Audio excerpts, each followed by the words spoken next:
Hello and welcome all of you to the city in which I was born and brought up, and of which I'm still proud, not just for Jessica Ennis Hill and Def Leppard and Jarvis Cocker, but for being the original home of REMEDI.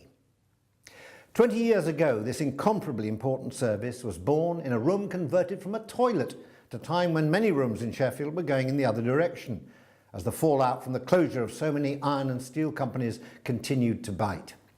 I first learned about REMEDI about 18 months ago, when I was researching material for the Longford lecture on prison reform, which I'd agreed to deliver in November 2015. I was particularly interested in the often neglected area of how a prison sentence impacts on the families of prisoners.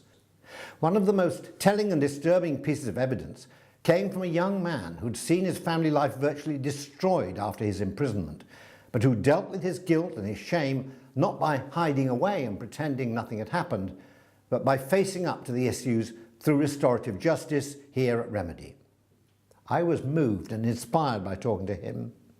I feel most strongly that crime never exists in a vacuum. The implications of any criminal act spread wide throughout society very often, and painful though it may be, any attempt to bring together those close to both perpetrator and victim seems essential if we're to move on.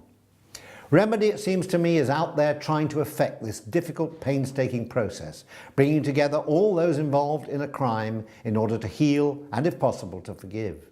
It may not always work, but I feel it's crucially important that it be tried. The alternative to bringing together is keeping apart.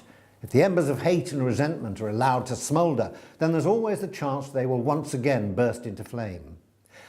The work you do and the services you provide require enormous patience and skill and understanding, but the rewards of success are better lives, deeper understanding, and an acknowledgement that all of us, with all our own strengths and weaknesses, are part of a shared humanity. So when Steve Jones asked if I would be a patron of REMEDI, I readily agreed.